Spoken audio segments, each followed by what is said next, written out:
right, well, good morning, everyone. Thank you for being here. We've been hearing from folks all across the state of Minnesota who have concerns. In many cases, these folks are scared because we know crime rates are up, kids are falling behind, and record inflation is eating away at family budgets. Things are moving in the wrong direction, and Senate Republicans are focused on solutions to put Minnesota back on the right track. Priority number one, public safety. We will put forward proposals to provide funding for more police officers because we know more cops results in less crime. We will put forward proposals to hold violent criminals accountable for their actions. If someone breaks the law, there should be consequences. Our police officer retention will include bonuses as well as pension reforms. Our recruitment ideas will include college scholarships for folks who would like to enter law enforcement as a profession. Another idea that was brought to my attention by a local sheriff, Sheriff DeGeorge from Fillmore County recently, was ideas on how we can incentivize veterans to become police officers. So that's something else that we're going to take a look at. Another priority for us this session will be education. And every discussion related to education will be about what's best for the kids. What can we do to best benefit the kids?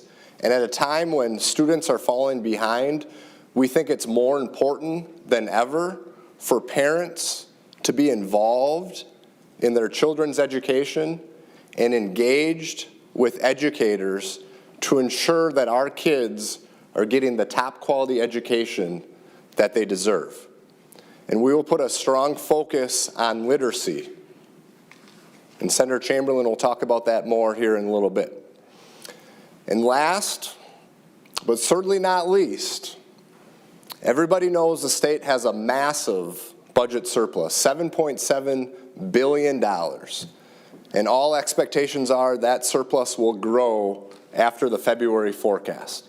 And when you have a budget surplus that large, it means one thing. The state is collecting too much money from the taxpayers. And we've heard loud and clear from the people, give the money back. And instead of a governor gimmick, Senate Republicans are going to focus on permanent, long-term, ongoing tax relief so Minnesotans see more money in their pocket every single paycheck, week after week, month after month, year after year. Permanent, ongoing tax relief.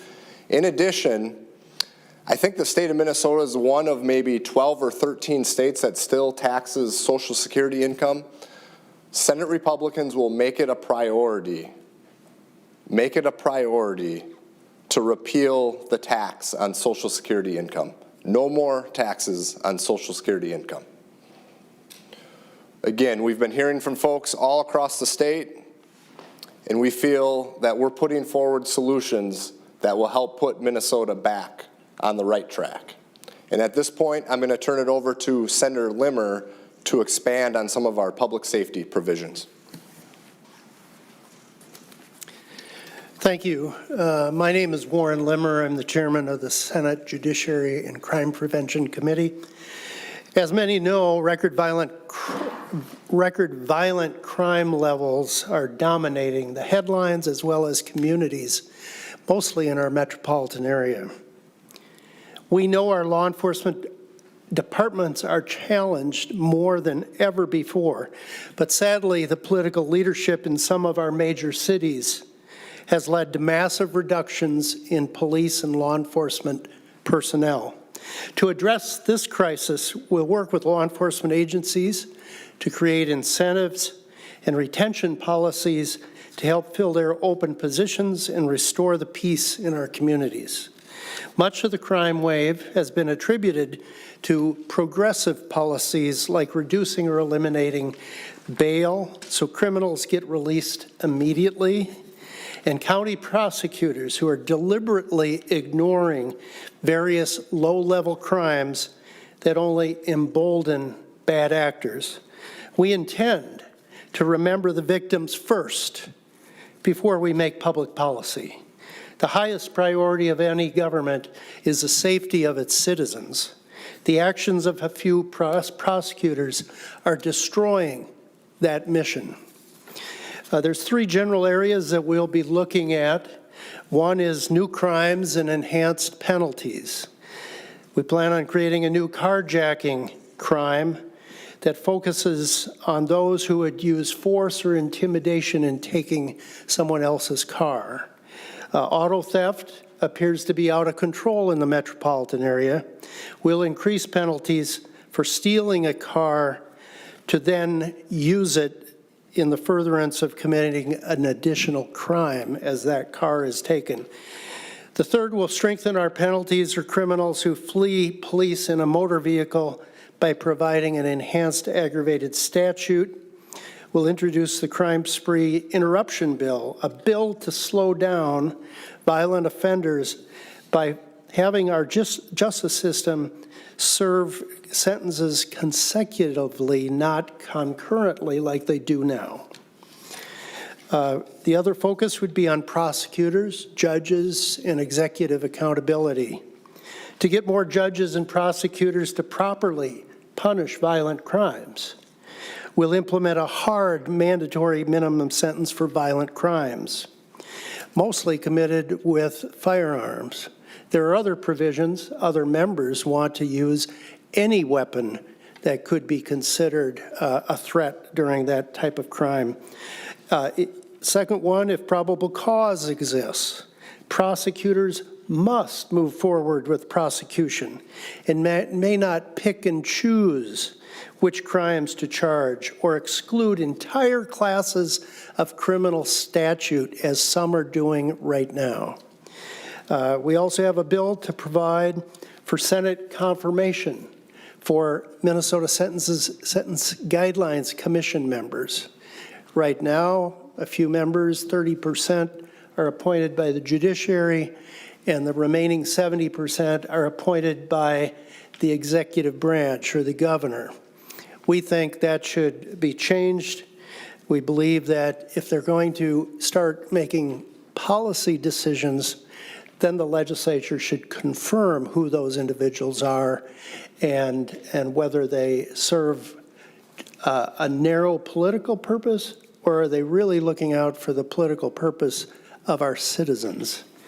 We also were looking at other areas such as applying those same standards to the post board as well. And ultimately, support of law enforcement is vitally important during this crime wave increase. We will help bolster law enforcement by considering grants for retention and recruitment to continue to encourage people with different backgrounds to enter law enforcement. We have a program called Pathways to Policing. It was originally created to create a more diverse population in our law enforcement ranks. And that too should be increased and improved upon. Certainly there are people outside of the law enforcement community, perhaps mid-career, that would like to be a law enforcement officer but lack the specific credentials. We're going to be looking into that to see if we can get more diverse law enforcement individuals into that career. We also have plans to create a grant program for law enforcement agencies to acquire their very first body cameras. Many of our jurisdictions do not have that, especially in outstate Minnesota. We had that proposal before. Last year it was rejected during conference committee by members in the House. We also want to improve the use of force training dollars and expand the VSET, the Violent Crime Enforcement Team's dollar amount that we gave to the light rail system to be administered by county sheriffs. That's vitally important. Crime is not only increasing around the metropolitan area, but it's also involved itself in our light rail lines in the metropolitan area. And that was a focus last year that was not entirely successful, was not included in our conference committee. I'll stand for questions later. All right. As Senator Limmer said, we'll take questions after everyone has an opportunity to share more details about our proposals. Next, we will turn it over to Senator Chamberlain. Good morning. And as it says, we're trying to get on the right track with K-12 as well. Last year, when I was given the privilege to serve as education chair for the Senate Education Committee, and some of you may recall some of these ideas, we had to come up with an idea. So we had a simple goal: listening to parents and also those educators on the ground. It was parents first, second, third, last, and always, parents and kids. So that'll be no different this year. We're going to pick up where we left off last year, parents and kids. We're going to keep it simple. It's about empowering parents, and again, about empowering educators that are working on the ground and not lobbyists and institutions and systems. So, back to basics. There's three parts to back to basics. It's an old idea, but it still applies. First is reading. Second is empowering parents. And thirdly, mental health. Reading, literacy. We should focus all of our efforts on ensuring every child, across all demographics, that those children at 90% reading proficiency, no matter where they're at, who they are. That can be done, and that is where our focus should be. Nothing else matters until the child can read. That is well established. They've been talking about it for 10 years. We're going to continue on that. What happens when you do that? It means fewer children have to go to special ed. It means you have fewer disciplinary problems. Children aren't frustrated. It means fewer mental health issues. They're not angry. They can actually participate and they have hope. It also means disrupting the pathway to prison. When they're reading and they're educated, they have hope, they're going to find all opportunity and they won't take that other path. I must say at this point, I will thank Anoka-Hennepin School District, largest in the state, for being the first school district to fully implement the LETTERS program. Before we passed the bill last year, they said that all their educators would get the LETTERS program so they can address and attack the literacy issue in their district. So thank you to Anoka-Hennepin. And others have been out there doing it as well across the state, individual teachers. They've been working on it and they've driven this. Teachers and parents have driven this. Second, empowering parents. That means choice. Giving them the opportunity to decide what is best for their children across the board. They know what's best. They are the parents. It means recognizing the absolute right of parents as the chief educators of their children and have an absolute right to be involved in every aspect of their child's education and be partners with the school system. No questions. We will address curriculum transparency, doxing, and the parents' rights, their absolute rights. Finally, mental health. The last couple of years, as you know, our schools, our educators, and our kids have been subjected to great disruption in their education. It's been difficult for parents, educators, kids. So we had to get back to normal, folks. Back to normal. All kids need to be in school. It is what has to be done. People understand that now, and there should be no excuse. No masks. Back to normal. Dr. Danny Benjamin, a professor at Duke University, professor of pediatrics, had this to say about lockdowns, about the school close downs, the closing of schools specifically. Quote, "Closing schools was the biggest public health failure for children in our lifetime." That disruption is without a doubt, it should be very clear for people now, we have to focus on recovery.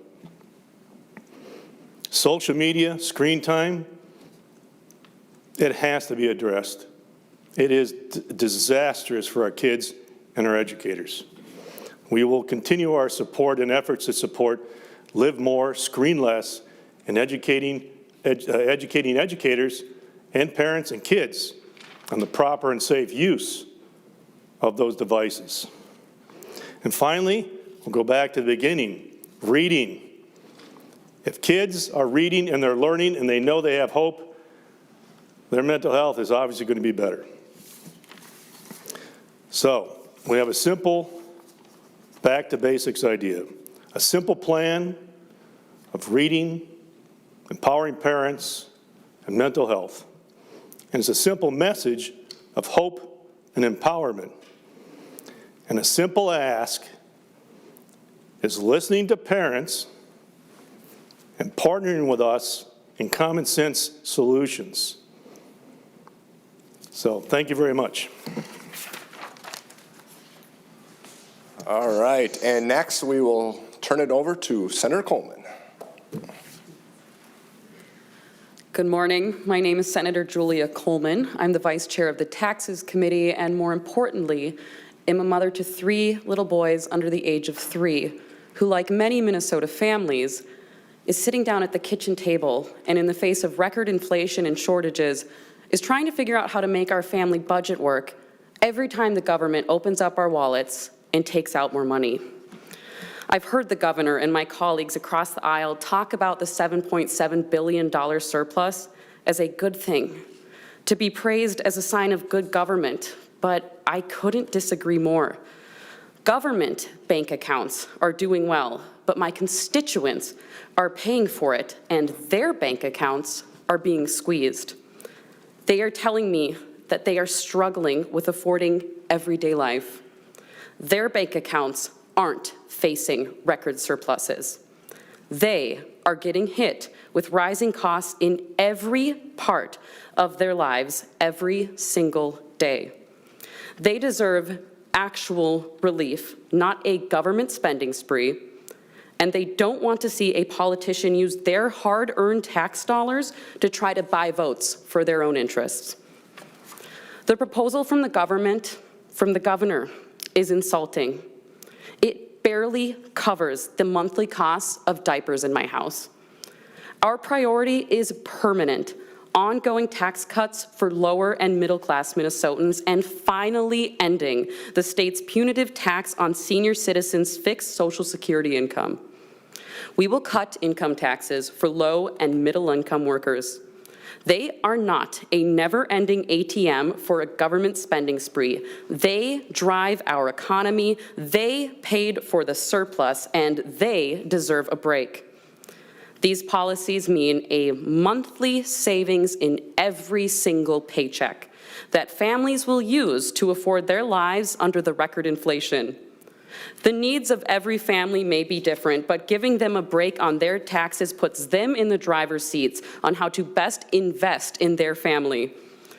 And we will block Democrat efforts to increase taxes on working Minnesotans, and will continue to fight against regressive tax policies that hit working families the hardest. Thank you. All right, questions? Can you put some dollar signs on some of these proposals, specifically the tax proposal? How much are you planning to, how much would these reduce state tax collections? So we're still working on those details. That'll be rolled out in the next couple weeks, but you can expect a very large tax relief package coming from the Senate Republicans. Big enough to pay for the senator's diapers? And then some.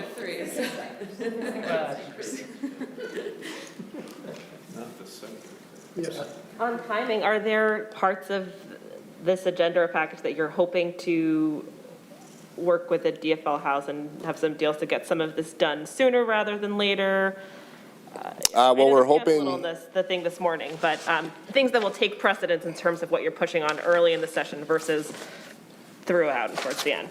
Sure. Well, we're hoping that all of our efforts when it comes to public safety, education, and a tax relief package can gain bipartisan support.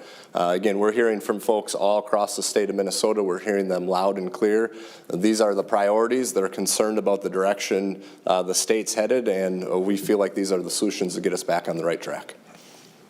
Yes. Senator Chamberlain, maybe you can talk about the mental health piece a little bit more. The governor, in his budget proposal, has a large swath of that surplus money going to investing in school psychologists, for example, and mental health screening statewide. I mean, what do Republicans want when it comes to mental health in schools? Well, I'm going to go back to the first thing.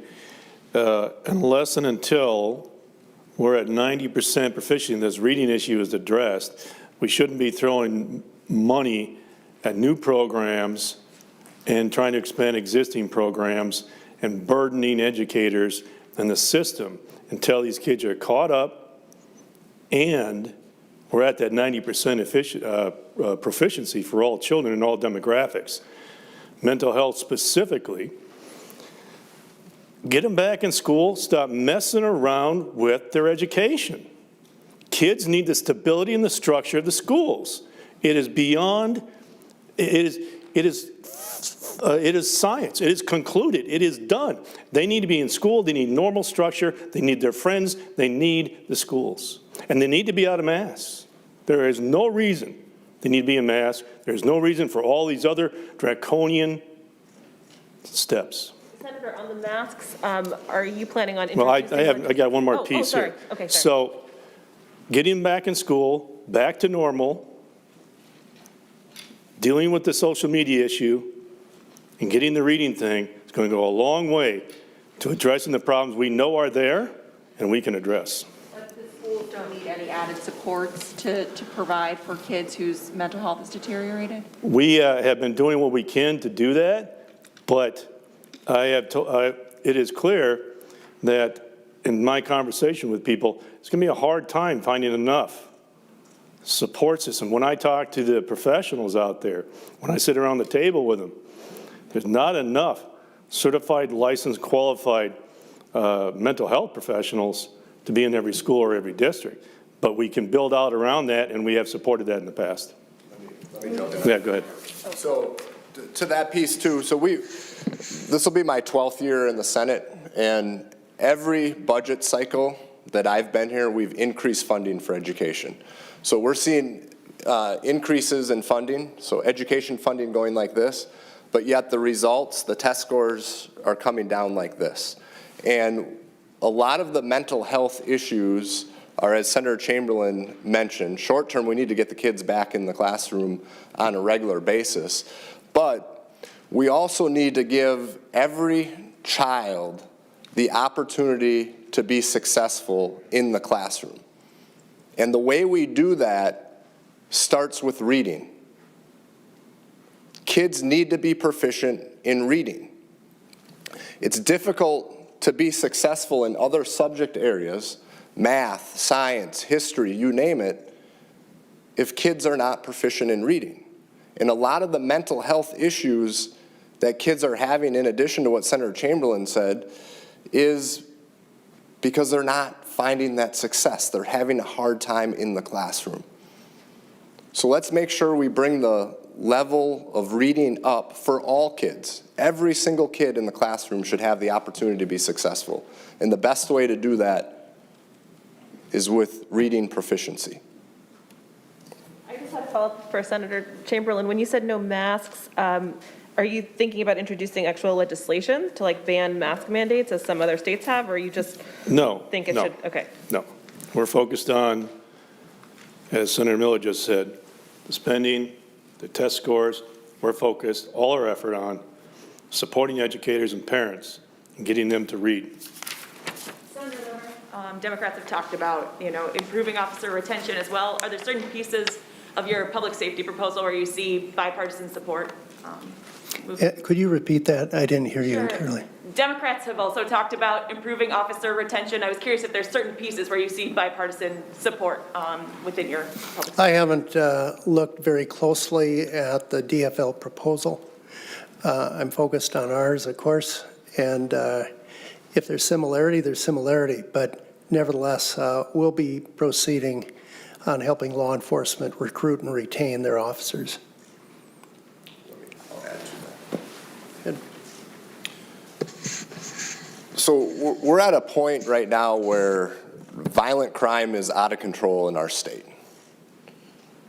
You have senior citizens getting beat up and robbed. You have carjackings happening left and right. You have innocent people getting shot. Police officers getting shot. Kids getting shot. Kids are getting shot. At a time when we're seeing violent crime spike like we've never seen before in our state. Democrats are making planting trees a higher priority than more cops. Planting trees a higher priority than more cops. It's time for public officials at all levels to get serious and work together to address the violent crime that's happening in our state right now. We need solutions. And any further efforts to defund or dismantle, demoralize, or weaken police officers' ability to keep people safe are absolute non-starters and are not helpful in the process. Law enforcement is an honorable profession. And Senate Republicans will continue to show our respect and our appreciation for police officers for the work that they do in keeping our communities safe. And to answer your question, we are going to work closely with anyone who will work with us to provide funding for more police officers and hold violent criminals accountable so we can address the violent crime that's happening in our state. Do you have a price tag for what those recruitment and retention bonuses ought to look like? We're still working on the details, but you will see a package, a very large package, focused on more funding for police officers, recruitment, retention. Part of the problem is with all this stuff, as you can imagine, it's the beginning of session, and the revisor's office is just getting slammed with bill proposals. And then in addition to that, once a bill is out there and the language is there, that's when the price tag, that's when it gets the numbers from MMB or Department of Revenue or whoever's doing the fiscal note. So more details to come. I think hopefully within the next week or two, we'll have cost estimates, pricing on the law enforcement and public safety provisions as well as the tax provisions. Senator Miller, Met Council is meeting this afternoon discussing some issues, some ongoing issues with the Southwest Light Rail line. There's been some talk among some of your colleagues about possibly making the Met Council members elected and not appointed as they currently are. Would you support legislation? I don't know if anyone else wants to address it. I don't know much about it. I haven't heard those proposals, so I'd have to get more information before I comment on it. Does anyone else? I have 3 Metro members here. They could probably comment on it. Yes, I'm actually the chair of the Legislative Commission on Metropolitan Governance. I actually have to hop back very shortly here on a hearing we're having about Southwest Light Rail. And what I have to say is if the members of the public saw how this project is being handled and the members of the Met Council were elected positions, none of them would be elected, and there is bipartisan feelings about that. Thank you. Senator Coleman, while you're up there, sorry, I have a question from Dave Org. He Yes. is watching on YouTube. What about upper income tax brackets? Are there any changes coming to those folks? Let Senator Miller take that. So our tax relief package will include lowering income tax rates, so every Minnesotan who's working will receive a tax cut. They'll have more money in their pocket, paycheck after paycheck. In addition to that, we're going to provide targeted tax relief in addition to that to lower and middle income Minnesotans. And we will have, again, more details on that when Chair Nelson is available to be here. Senator Limmer, another one for you from Dave Orrick. What's the end game of stricter sentences? Don't we know where this leads? More people in prison, and is there more money for prison? Well, quite honestly, there might be a need for more people to be in prison if they're threatening innocent citizens. We seem to have forgotten that as a policy of this state. Again, I opened my comments saying that the number one responsibility of government is the safety of its citizens. It's written into our state constitution.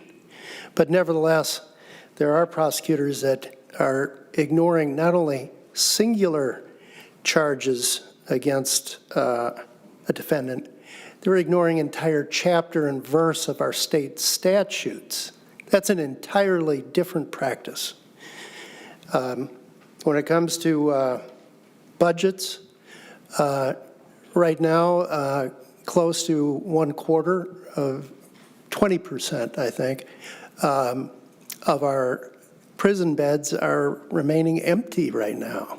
The budget remains the same, so we have plenty of room to put bad actors into our prisons and enforce the law and uphold the rights of victims. Apologies if I missed this at the press conference a few weeks ago, but have you detailed what you mean by stiffer penalties? Like how lengths, like what exactly you're thinking of there? Is that still in the works? In my opening comment this morning, I made comments on a few specific crimes. Some of those crimes were carjacking and auto theft. I'm sure, well, we are getting a number of other proposals that the reviser is hurriedly trying to write. We literally have an avalanche of members wanting to respond, and we'll be carefully looking at all of those.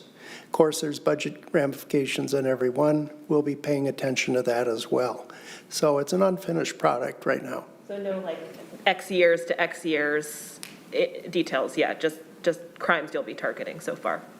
Right. Can I ask about the police money?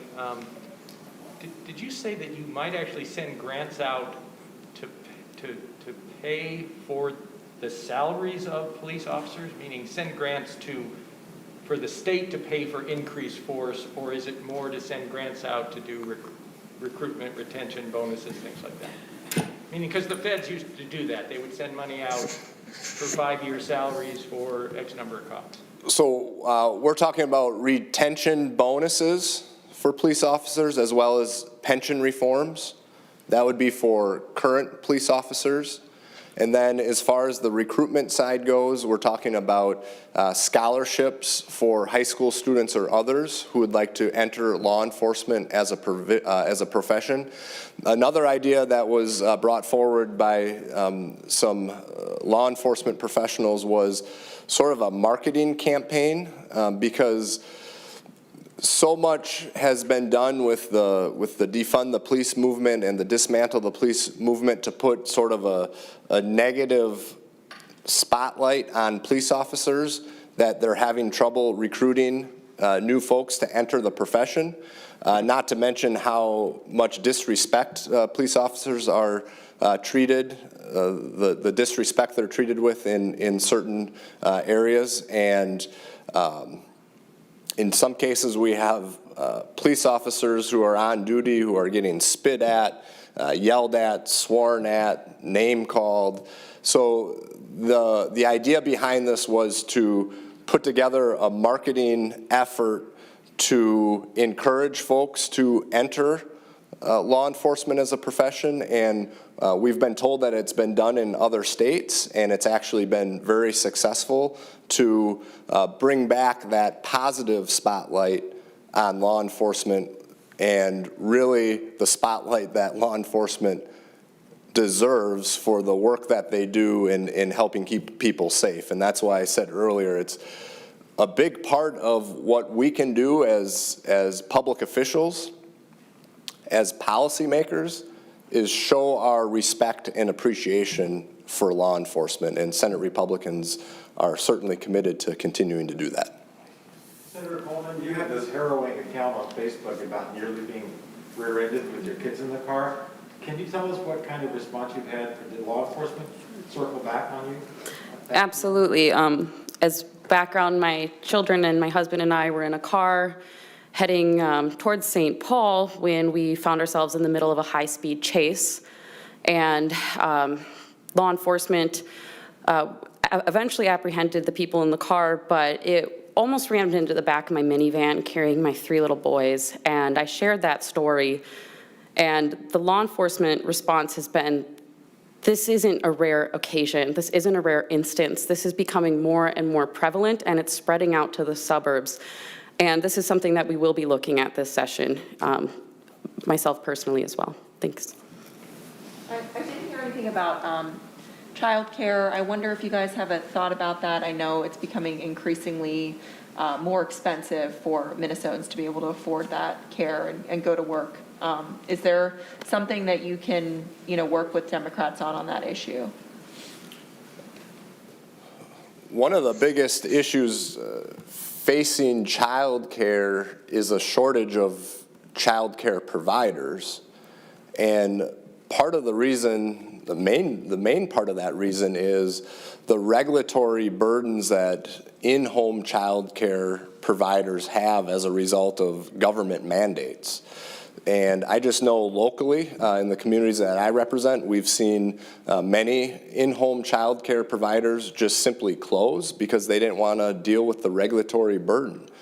Mandate after mandate after mandate on these in-home child care providers. So one of the things I think we can do to help fix this problem, and we should be able to find some bipartisan support, is reduce the regulatory burden on child care providers. Senator, while you're up there, I've got a question from Brian Bax with NPR. He's asking to paint a picture of the first weeks of session. Will there be a vote on redistricting, pandemic worker bonuses, or the unemployment fund? Well, one of the things that we are trying to work on right now is the staffing issues that healthcare providers and long-term care providers and nursing homes are dealing with. And they've come to me as well as the other legislative leaders on some short-term solutions to help with those staffing issues. And Senate Republicans remain ready to work together with our colleagues in the House and the Senate, as well as the governor's office, to try to address those staffing concerns that hospitals and long-term care providers are dealing with right now. So I think that's something that could happen relatively quickly. As far as the frontline worker pay, we have a proposal, $250 million, that we have put forward that really focuses on the frontline workers who took the most risk during the pandemic to help keep people safe. If we could get support around that, I think there would be an openness to do that. And then, can't remember what else you mentioned. Unemployment. Oh, UI. So the UI trust fund, as everyone knows, is in deficit right now as a result of businesses being forced to close by the governor and layoffs happening. Many of those businesses are now closed permanently. So when a business is forced to close, obviously there's going to be more people on unemployment. I think there is bipartisan support amongst the House and Senate, as well as the governor, to address the deficit in the UI trust fund. I hope we can do that relatively quickly. And then, even if we take care of the deficit, small businesses are still paying additional fees until that account reaches a certain level. So hopefully we can come together and put more money in that UI fund, which would help offset the higher taxes and fees that small businesses are paying right now. redistricting, I think Brian also asked about. So are you going to even, vote on a map, try to work something out with Democrats in the House on that, or just let the clock run out because, 2.5 weeks? Yep, so the time is stacked against us on redistricting. We got the information late. Of course, we have a divided government. Speaker Hortman and I have had some discussions. I know Chair Johnson and Chair Murphy have had some discussions as well. So we have until February 15th to come to an agreement. It's going to be a challenge. I'm not quite sure that it's going to get done, but we are having discussions, and if we can get there, we'll do it. If not, then it'll be up to the courts. Have you had any conversation about boosting local government aid? We boosted local government aid last year. I haven't had any discussions about local government aid this year. I'm a huge proponent of local government aid. I've supported it during my time here in the Senate, and I know there were significant increases over the last few budget cycles, but I haven't heard any discussions about local government aid this year. That doesn't change at all with the surplus? No. Are you hoping for a bonding bill to come out of this session? I think there's a strong possibility of a bonding bill. Of course, a bonding bill has to originate in the House, has to get bipartisan support in the House and the Senate. I think a lot of the questions, at least that I have, is how do the federal infrastructure funds work? My understanding is there's between $4.5 and $5 billion coming to the state of Minnesota. However, that's over the next 5 years. Some of those funds need a state match, some of them don't. So we're still trying to get a better understanding of how those federal infrastructure dollars will work. And then the next step would be, after we figure out how the federal infrastructure dollars can be used, what is the additional need at the state level? And I think if we focus on core infrastructure projects as well as asset preservation across the state of Minnesota, there's a possibility that we could see a bonding bill get through both the House and the Senate and signed into law by the governor. Got a follow-up to redistricting from Mary LaHammer. Is there any chance the legislature does congressional maps, not legislative maps? I believe that it would either be legislative and congressional or nothing at all. Democrats are talking about healthcare today, pushing for a universal health plan. What's your response to that move? Any health measures that you'll be focusing on, reinsurance or otherwise? Sure, yeah, well, we feel that reinsurance is the only viable option for the health insurance marketplace next year. The Department of Commerce, based on what I saw, would estimate that anywhere from 10 to 15,000 Minnesotans would be without health care if we do not pass reinsurance, extend reinsurance for one more year. In addition, insurance rates would go up a minimum of 10%, as high as 20%. So we believe reinsurance is the only viable option for next year. And I don't think there is an interest amongst Senate Republicans on a government-run, bureaucratic health system, health plan. All right. Thanks, guys. Thank you, everybody.